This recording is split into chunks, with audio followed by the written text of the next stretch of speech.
Hello and welcome back to another episode of Bare Business with me, Chris Barnard from feedbackfans.com. Today my guest is Kev Wiles, a very respected and seasoned SEO professional. And Kev and I talk about the state of SEO in 2024. We talk about some of the common pitfalls that you'll want to avoid as part of your SEO strategy.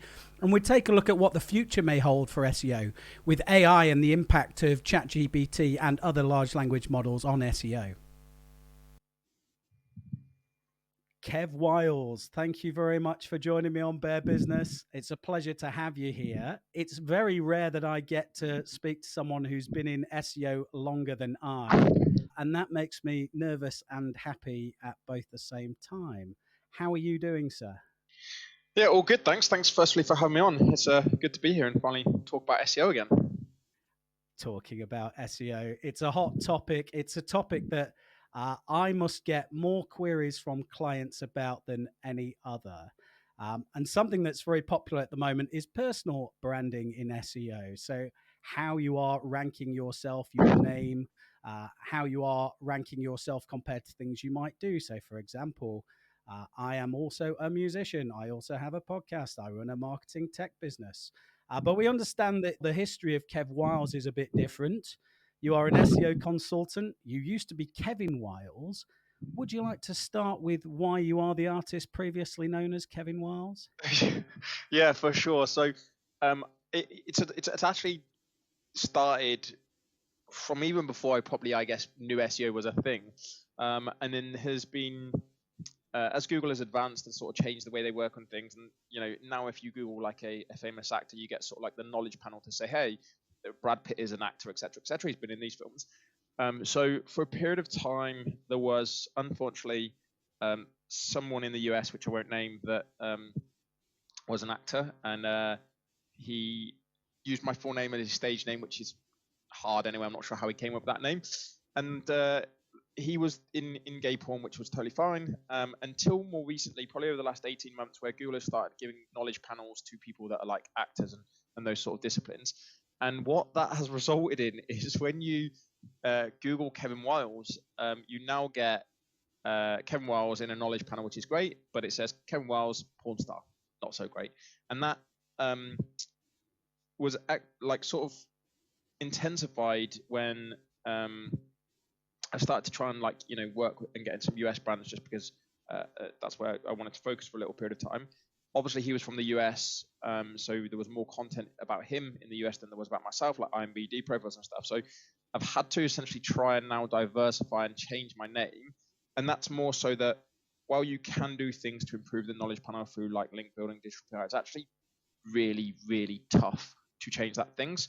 So I've had to undergo the hopeful transition, I guess, of Kev rather than Kevin. But the flip side of that is, I always feel when someone uses my full formal name of like Kevin, I always feel like I'm like somewhere someone is yelling my name, Home Alone type scenario, I'm in trouble. But yeah, long story short, if you Google my name, it says porn star, which is not ideal. I had the same thing. So as a Chris, I am a Chris of a Christopher. And yeah, I think the only person who has ever called me Christopher is my mother. And it was a classic of Yeah. you're in trouble. So it is actually quite easy to start shortening. For my son's called Tyler. And it was very keen for me. Something I was very aware of was making sure he had a good short name. Kevin to Kev's quite simple, Christopher to Chris, Yep. Tyler to Ty. So I think that's going to be helpful. And of course, with him being called Tyler, I think, is a name that's coming back round as a cycle, becoming popular again. I think as an SEO, things come into your brain that wouldn't come into normal, happy day-to-day people. So when I was naming my son, I thought it's actually going to be important from a personal branding perspective for him to have quite a unique name. Yeah. It's probably a terrible thing to admit, isn't it? I'll show him this on a birthday when he's old enough to know. But this is the world we live in right now. It's the digitalized world. Will he be able to get a handle with his name, or his name without it being too popular?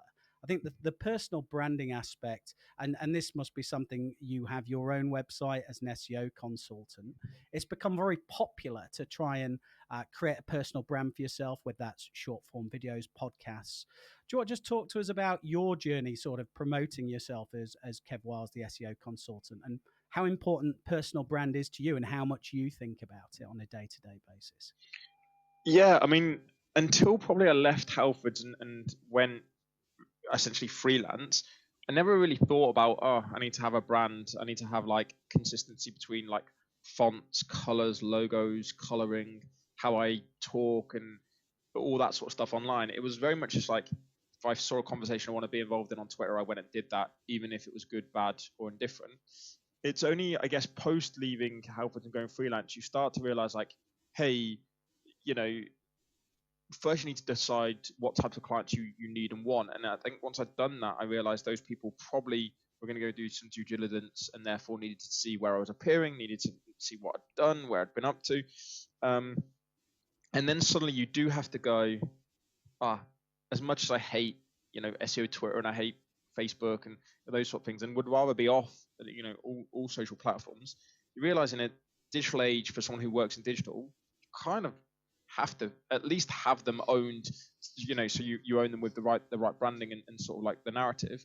But it becomes hugely important. And I think it's why probably over the last 18 months, I've tried to make more of an effort to appear on podcasts and go and do talks to people. Whereas before I was very much one of these people that's like, I kind of just want to be in the background doing the work and keeping my head down.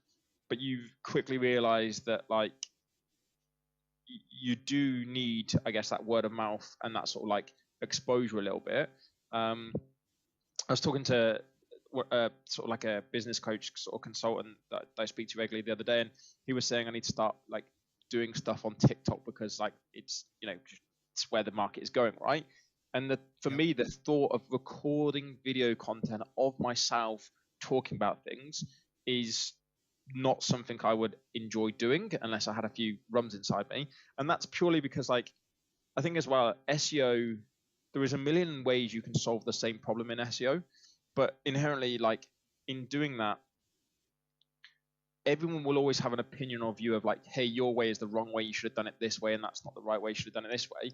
And I don't really like the idea of being like at the center of that negative. And I think some of that comes from like when I was at Halfords, big business. I wouldn't say it moved slow, but SEO was something that was in a queue with lots of other dev tasks across the business, not just SEO.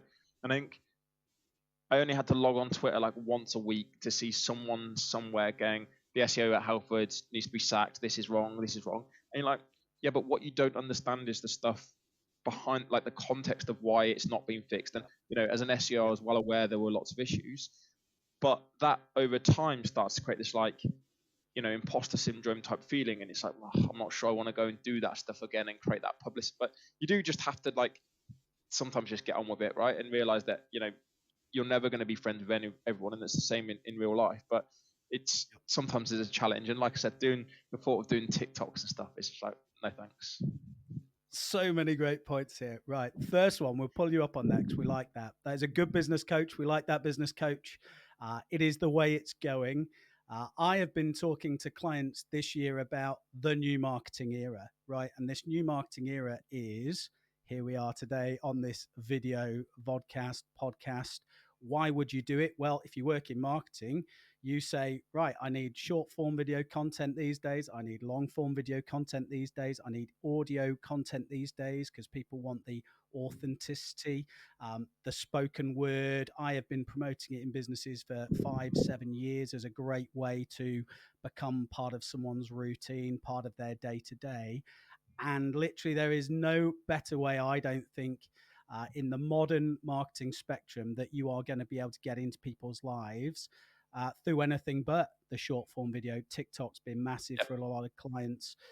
I am a convert to podcast this year, and which is part of the reason why I brought this podcast back, and also why I've been more interested in the podcast ecosystem, because when I go on my walks, and it's become very popular again post-COVID, during COVID as well, right, to go on these walks every day for your health, for your mental health. I have 2 hours every day where I listen to podcasts, and I absolutely love it. Like, I would never go back now. I listen to finance podcasts from my time at working with finance clients. I listen to marketing podcasts. I listen to AI podcasts. It's become part of my life now that I really enjoy. So your business coach sort of saying to start doing these things, totally believe in that. You're going to see what we do for the podcast is we do sort of promotional clips for it. So it's not just, oh, there's the video, go and watch it on YouTube when you get time, late night on a Friday after a few beers or anything. I will chase people up with clips of us because that is how you promote a podcast these days, in my view. I don't see a lot of people doing it, but I believe this is the way to do it, right? You get the juicy bits. We did this with the Emotion Brands podcast, put them out there. People go, actually, there's probably some good points. I'll make a note to listen to this podcast, watch this podcast. And then, of course, people can watch it on their TVs these days or while they're out walking or whatever else, multitasking. So I think that follow up on that, I will be a big encourager of that. Hopefully today can be a way in for you for that. The SEO community, so glad you brought it up. It was probably, although SEO is such a smaller part of my day job as independent business consultant, as a marketing technology business owner, I still identify as an SEO. My Twitter is still full of SEOs. No doubt how I found you over time, knew you over time when you said you're open to do this. I was like, amazing, let's have Kev. Hoping we get Carl Hendy in at some point as well. But very much my marketing upbringing as a millennial was through the Ram Fishkin SEO whiteboards. I think a lot of people have come through that sort of background. But because there was never an official route, I think that is part of the cause of what you're saying in terms of everybody has different ways of doing SEO. And I've always thought that was a great benefit and a great strength of SEO.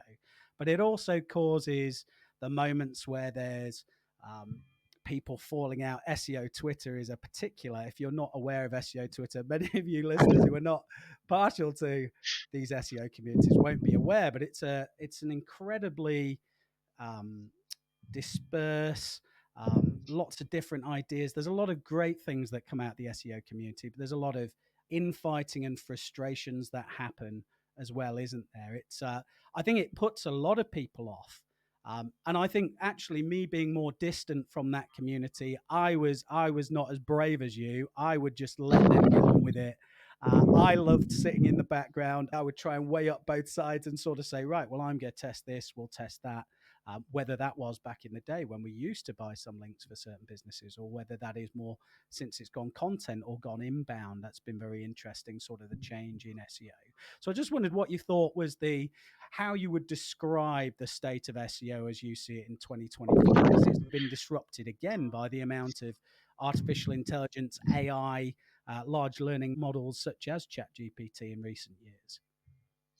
Yeah, I guess it's a really good question. I think the state of SEO as a whole, if we flip that slightly and look at not the people doing SEO per se, but the actual the output of what SEOs do, right, which is make websites appear on Google better, I think isn't great. I think Google has tried to test and refine too much too quick, and what's resulted in that is older SEO tactics are now still being really fruitful, whereas last year they potentially weren't as fruitful. And I think that as a knock-on effect frustrates a lot of SEOs that are I play by the book, I read all the guidelines, I stay within the parameters of what Google is outlining we should do, I do this and this. I think that is when then some of the frustration comes off, where you sort of get the classic the SEOs that are making money for themselves and run their own companies, and by that I mean their own brands, and the SEOs that are doing SEO for other brands, where that conflict starts to happen, because we as SEOs are essentially feeding into Google to populate those results, and if we're not doing a good job, Google's getting bad narrative, whatever, from us. But I think it does, the fact that Google right now is a bit of a mess in terms of some of the results and stuff you get, and how you see some of the sites being awful from a UX perspective, which Google says they shouldn't be, doesn't. Do you agree? help. Do you agree with that, Kev? Because people are saying that is a narrative at the moment, that the results have got worse, right? Why is Quora coming up? Why is Reddit coming up? And on some your money or your life terms, right? Some important terms that you're getting user-generated content results, which is kind of course we're here. There's been so much of that pumped out. Of course we're here. Would you agree with that? Is Google got a lot worse, a little bit worse? What would you say? I would say a, a lot worse for some queries, slightly better for others. I see like local stuff specifically.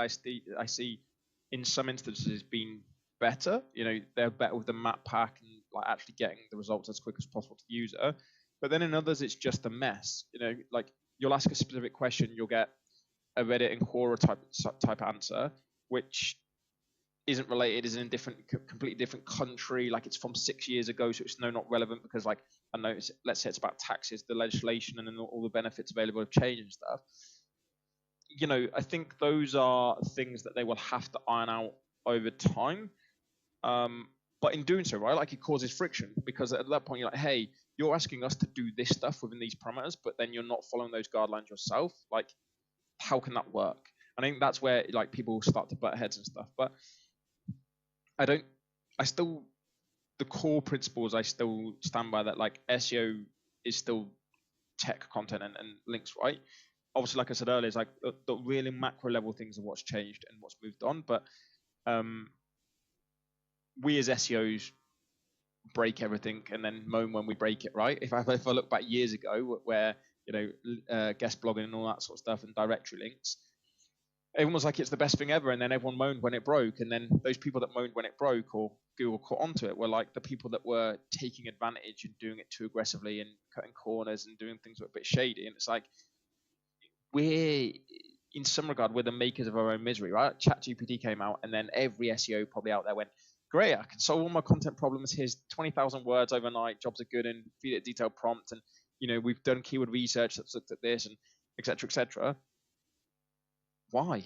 Like, yeah, I get it for research perspective, but like, you know, there's no, I think the hardest part is there's no barrier to entry to SEO, right? Like anyone essentially, like you could start a dev design agency, be the best developer and designer, and then bolt on SEO and do that yourself because the learning level is so low, and there's no obviously like degree, etc. in SEO. So yeah, I think it's not ideal where we're sitting right now with Google. I do think it will get better, but in doing it, it will get better. They'll have to do algorithm updates, which will fluctuate the results, which will pay off a lot more people, but because like cause instability, and ultimately, all those SEOs are accountable to someone somewhere, right? Investors, CEOs, head of e-coms, clients that have contracts, and you know those SEOs are then being shouted at by someone else because that person doesn't care about SEO; they care about revenue. And if Google is messing around with the algorithm, you're then at the mercy of Google, right? I've seen it recently where there's been some sites that people have ran completely wiped off the face of Google, and while they may have been doing shady things, they've then lost their full-time income, and it's like, you know, that's not ideal. You know, it causes frustration because although those people probably knew they were pushing the parameters, to take away someone's full livelihood is pretty harsh, even though that's not what Google is trying to do. But the output is that's what they've actually impacted, right? They've taken away someone's livelihood because they've taken that site out of Google for whatever reason, which just causes more negative narrative. Yeah, and a lot of these points, as you're saying, have come about in recent years in terms of everyone now gets emails, right? From, like you say, because the barrier to entry is so low, from often people from other countries using automated software saying, we will do your SEO. Yeah, Halford's point is a great one in terms of people looking in and sort of saying things, because naturally what you do get, because this is the world we live in, there is so much spam, there is so much user generated content, there's so much automation to make it too easy for people, is every business owner every day gets a spam email saying, we can help you with your rankings. And I suppose there's not actually many disciplines in the world where this happens on a daily basis, right? For a business, you're not Yeah, getting 100%. emails as a CNC business saying, "Oh, you know, we can, we've got a better welder than your welders. We've got a better contractor who can do." It's exclusively a digital problem because the barrier to entry is so low. But I think it's difficult because you're constantly on the defensive, I imagine, with client in terms of trying to get them to do progressive things. They are being torn away by more commercial departments that can sort of justify line items, right? Oh, the email marketing department, they send this, we pay this, we get that back. for SEO, it's always been a fuzzier figure. I think it's an even fuzzier figure now that Google have broken Google Analytics effectively, enforced Q4. No one knows their data anymore.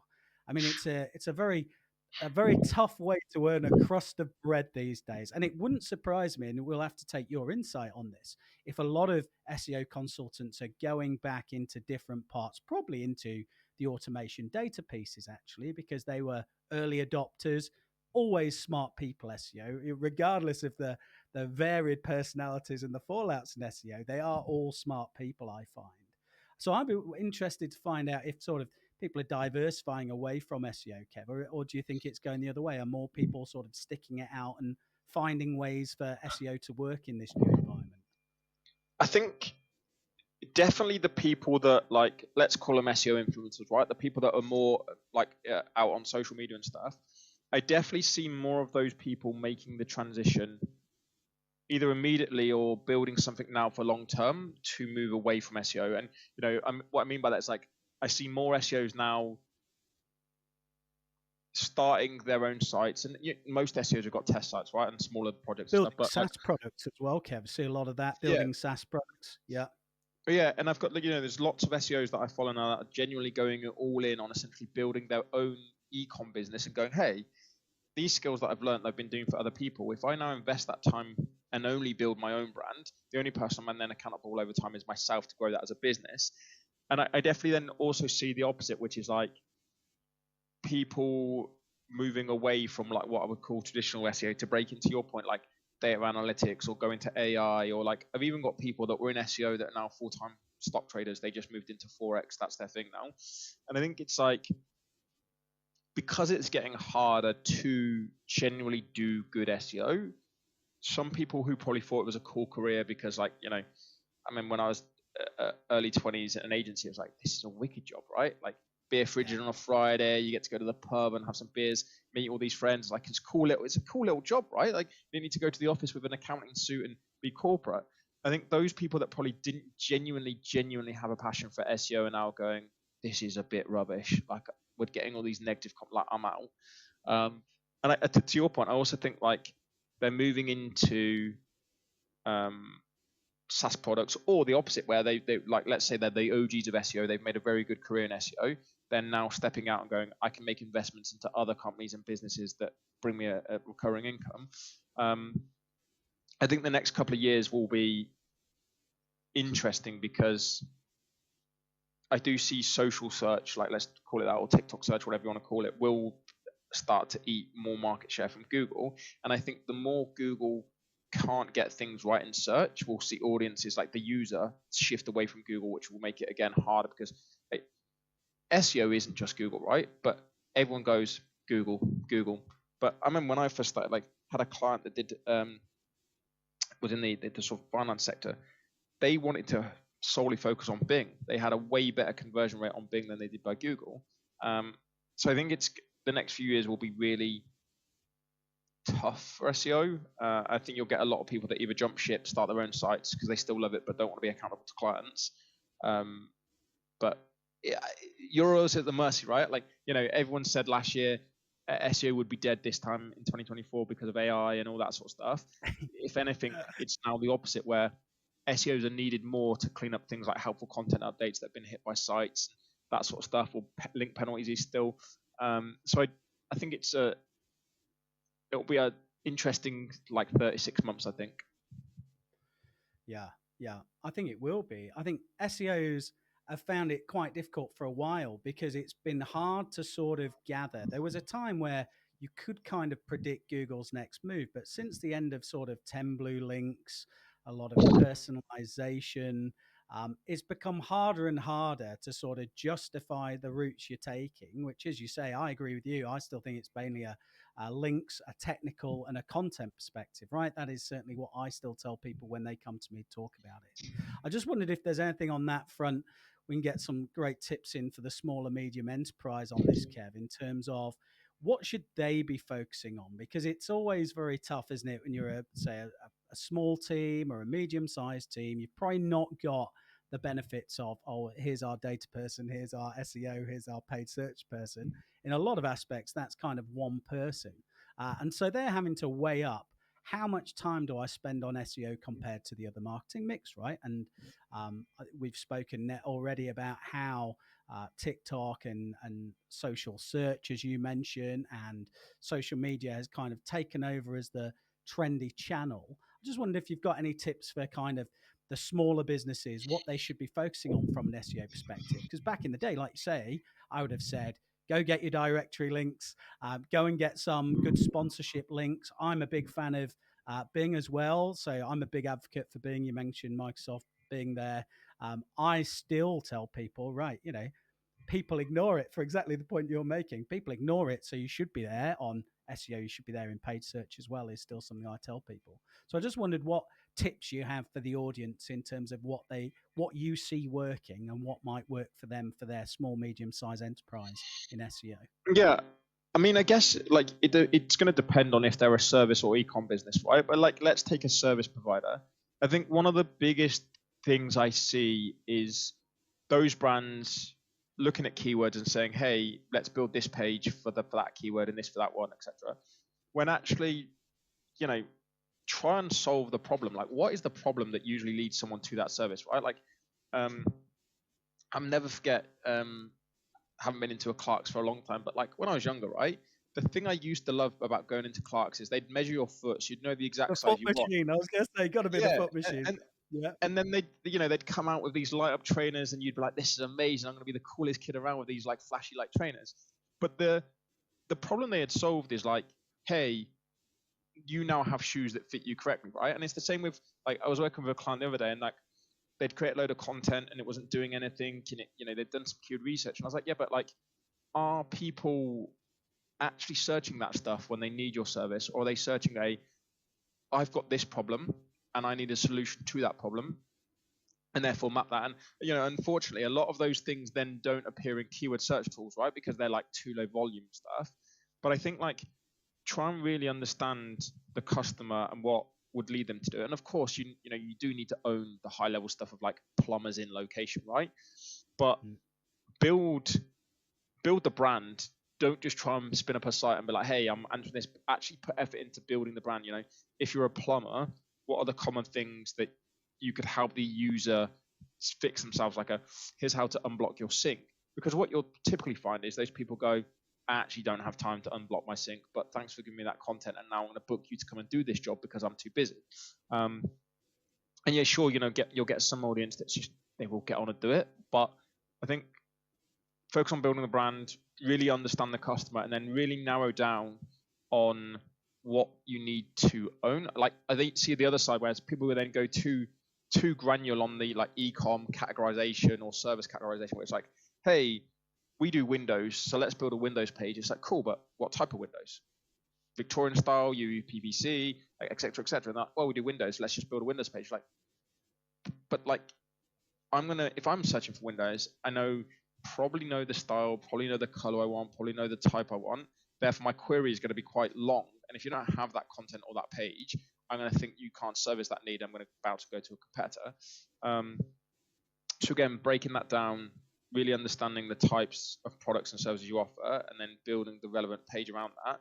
And that comes from just spending time doing the research properly and then building that into a proper content roadmap, right? I think that's the only way you can really win at building both a brand and targeting those traffic, which for an SEO, I'm like, I've just said something that's so blatantly obvious that everyone listening is going to know that stuff, right? But like, it amazes me still to this day how people just like, "Hey, I've got a homepage and about us page. Why aren't I ranking?" You're like, well, that's not what Google wants anymore. And like, you need to put effort into building those pages out.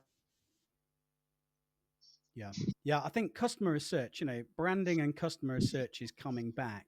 I think a lot of people still think of Google as back in the very early sort of cowboy days where you would buy victorianwindowcompany.com and you would be the exact match keyword domain and you would just profit off that so easily. But actually, and I think this is a good thing, I think a lot of the things we're speaking about in the state of SEO, not good things. But I think something that has got good is that actually you do have, even if you are just a one-man band plumber up to your biggest enterprise, brand has become more important. understanding your audience has become super important. And maybe hopefully some of these people who move from SEO will move into things like customer research. So I think SEOs are naturally greatly suited for that sort of role because they are researchers. They are usually very curious people, very, as we've said, sort of smart people. So actually, I think they're going to be able to offer a lot of value on personas and sort of modeling of potential customers in the future of SEO. I don't know what you think in terms of uh, how much market research do you find with your clients? Are they starting to shift? Are you finding a shift in terms of their mentality towards these things, or is it still a classic? Where am I ranked, Kev? How much traffic are we getting? What are the conversions? Are they starting to consider other things that traditionally are outside the numbers for SEO? Probably not. Like, I think a lot of my clients still, or potential clients, come with a, we don't rank for this keyword. I want to rank for that keyword. We're not getting traffic, or traffic has dropped. But again, I think that I had this conversation yesterday with someone. I was like, I think the issue sometimes is, as SEOs, we're like, keyword visibility is up or down, and traffic is up or down, and like, you're not ranking for as many keywords, or like this blog article is doing great. And I think we miss the realization, the reality of it. Not everyone, but like a lot of SEOs miss a CEO or a business owner Yeah, literally doesn't care if that blog has done better or worse. What they care about is, has my phone rang more? Have I got more sales? Have I got more leads? Am I going to be fully booked next month? And if the answer to those questions is no, it's like, that's an SEO's job, right?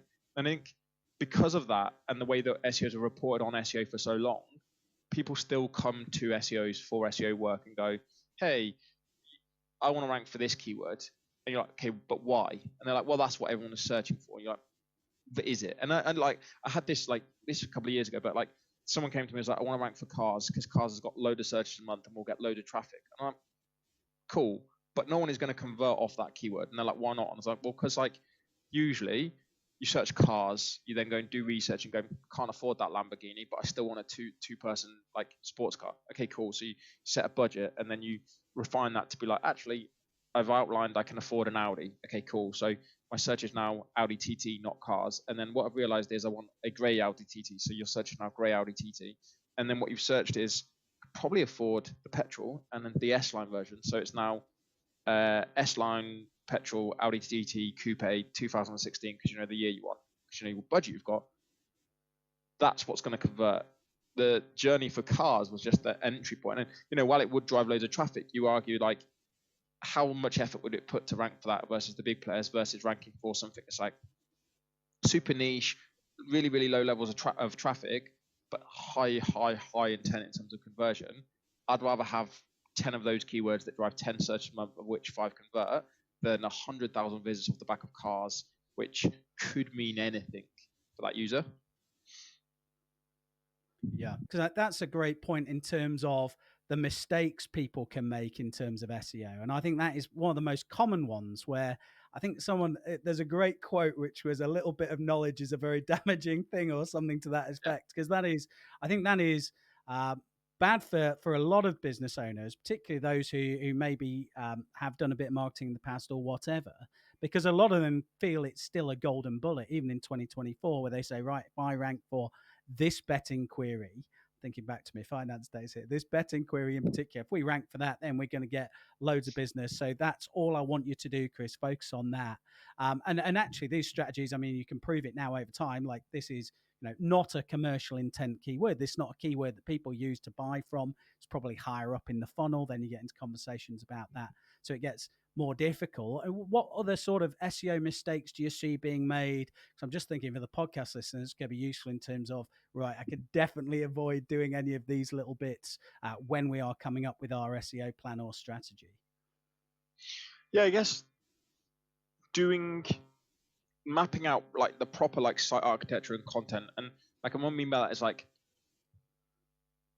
really going and doing that research, and then to your point, understanding, is it informational or is it commercial from a keyword perspective. And like that's where tools like there's lots on the market, but like the one I'm using at the moment is like Keyword Insights, for example. It can take a huge document of keywords plus the volume not only group those together to say, hey, all of these keywords could be targeted with the same page, so you avoid doing like keyword cannibalization and duplicate content, but then we'll also go and look at the SERP and say, hey, it's pretty easy to do, but like, hey, these are informational queries and these are transactional. So you can then start to understand like what type of content you actually need to have a play in that space. And then I think like, all the other things come off the back of that, right? Like once you're building those pages, think about internal linking, think about breadcrumb structure, how you aid the user to get the conversion point. But also like people build blog content and they're like, we've created that blog content. It's like, yeah, but cool, great. What do you want the user to do when they're on that article? Well, not sure. Okay, cool. Well, like, do you feature products? If so, add that product to make it easier to transact so that there's less clicks, or like, build your email database because then they're a loyal customer, you can remarket to them, all that sort of stuff. And I think that's where it does, and I'm not a content person, right? Like I came from strategy and technical, but like content is becoming, or I say is becoming, it's always been important, but like actually building that out properly and clustering it properly and then focusing in and owning it is becoming way more important. And also just not going too broad, right? Like the other thing I see is like, well, we've created a blog and today we're going to talk about the summer fete we went to. And you're like, why? And they're like, oh, it's a nice bit of content for the blog. You're like, yeah, but no one cares. And in the nicest possible way, none of your customers are coming on to be like, oh, Bob's Plumbing Factory went to the summer fete at their local school this weekend. That's really exciting for me. They're like, I don't care. What they do care about is, if you're doing commercial plumbing, some of the efficiencies and the savings you made to that business, etc. Great case study. Or, hey, this week I've released a TikTok video on how to correctly dispose of inflatable hot tub water, whatever that search might be, right? That's the stuff people care about. But I think people get wrapped up in this like lifestyle type blog content that doesn't really do anything, and then they're worried, then they question as to what the value is it, and it's like, well, it's not got a value because it's just there for fluff. But I do think the biggest mistakes I see people is just not really understanding the audience, the keywords properly, and then just wondering why SEO hasn't worked. And also like link building is still, for anyone I would say that is truly outside of SEO, link building is still probably one of the hardest things, but also the knowing of what is a good versus bad link. Is it about the amount of links I have, or is it about the relevancy of those links? And if it's about the relevancy, how do I go and get those links? Should I be buying them? And if I'm buying them, where should I be buying them? All those types of things, if not done correctly, will hinder your performance and make it harder for you to then grow performance rather than getting it right at the beginning and then scaling. And that's the other thing I see is like, all these, you only have to go on YouTube to be retargeted with like link building suppliers and stuff, which, not saying there's anything good or bad about them, but you could go on there and be like, hey, I run a plumbing website and this is really great. I've now got a link back from Sally's Cupcakes on a blog that she vaguely mentions plumbing in her sink. It's not relevant, is it? Like she runs a cupcake business. Like there's no tangible way those two businesses are connected. And that's the thing I think people get wrong still, is like the relevancy of those things is becoming way more important from Google. So yeah, think outside the box, I guess, on that stuff.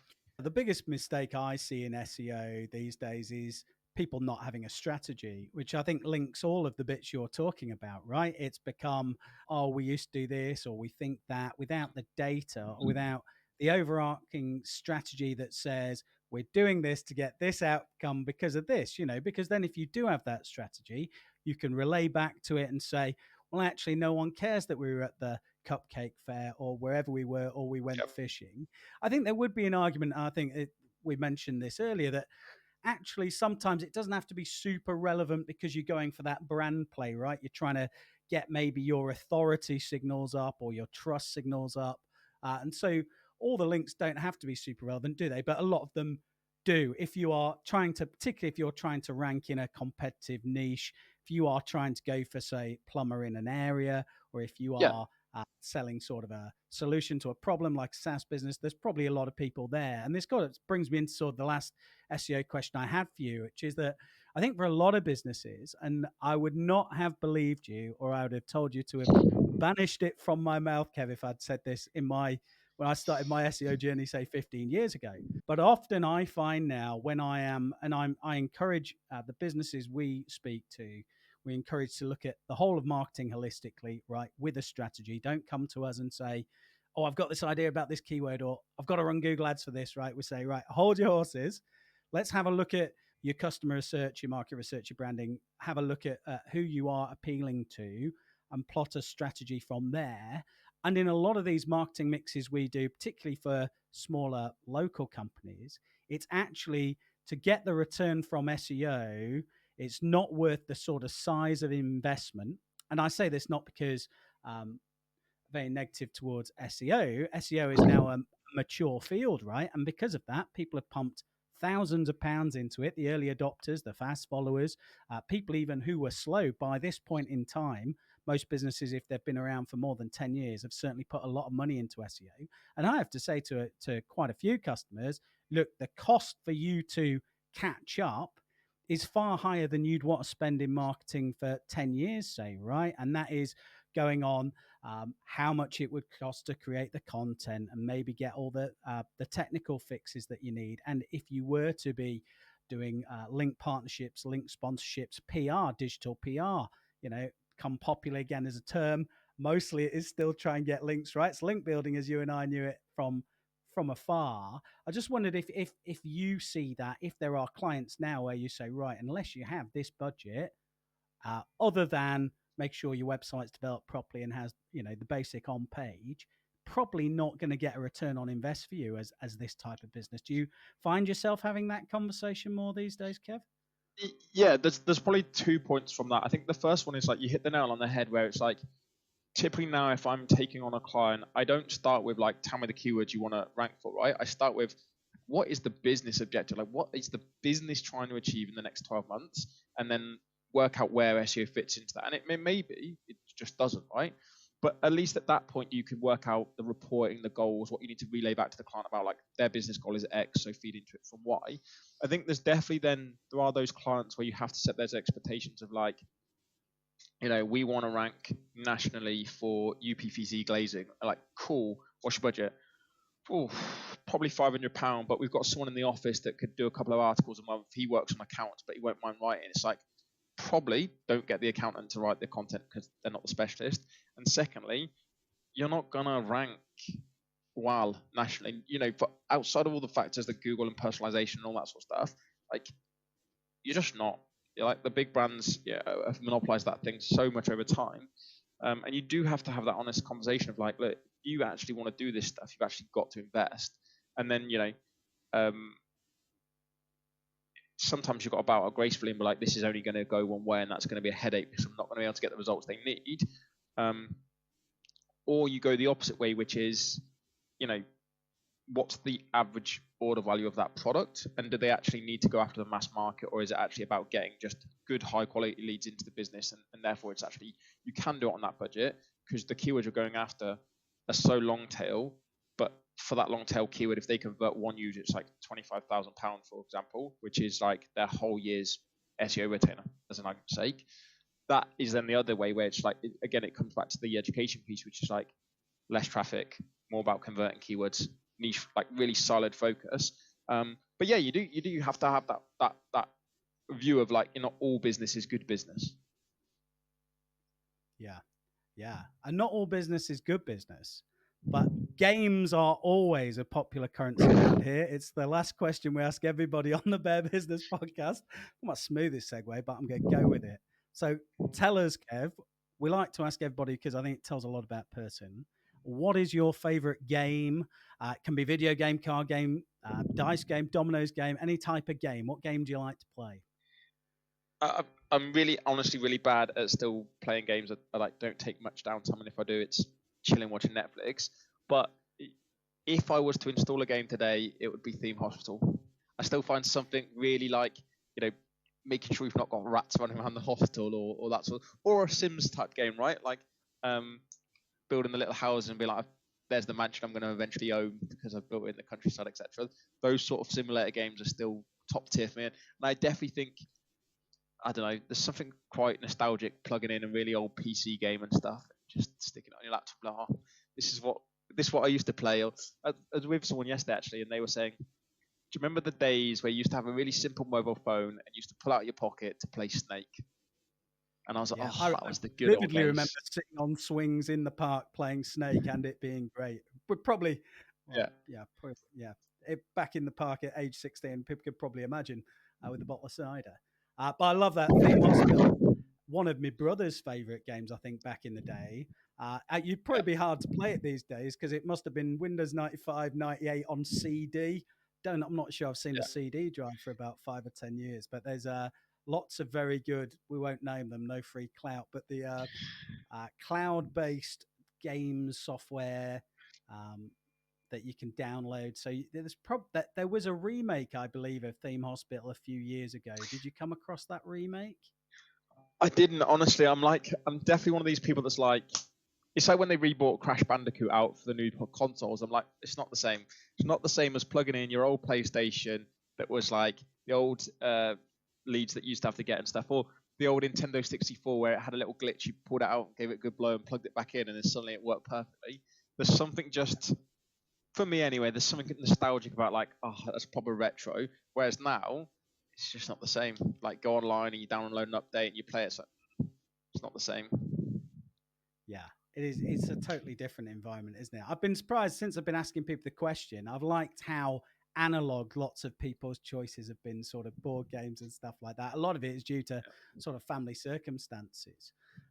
But yes, I very much used to love a bit of Theme Hospital. For the people who are not aware of Theme Hospital, you basically ran a hospital like a uh, theme park was the same. It was by Bullfrog, I believe. It's coming back to me Yeah. now. Who created these games? Late 90s, probably not even late 90s, probably early 90s, would we say, Kev? Theme Hospital? Yeah, probably. I think that, yeah, there was Theme Hostel, Theme Park World. Obviously, then you had The Sims and stuff, but there was lots of them like that I remember spending way too many hours getting engrossed into something that didn't exist. That I was like, oh, my hospital's gone bankrupt. Why has it gone bankrupt? Like, need more vending machines to sell more products. Like, just, yeah, at countless hours. Maybe we're the people who are going to solve the NHS, the people who have been playing Theme Hospital over the years, Kev. So that'll be something. I'm sure you've got enough to do on your plate, but I'm just saddling you with another thing to save the NHS now. But thank you ever so Just to much for sell your more vending time, Kev. machines. It's still more vending machines. Thank you ever so much for being on today. I feel like we could have probably spoken for about 4 hours, but appreciate you're very busy and I appreciate you taking the time today. So thanks ever so much, Kev. If you want to get in touch with Kev, we'll have his social media in the show notes, so you'll be able to go and follow him and find out more about him. Thanks very much. Thanks for having me.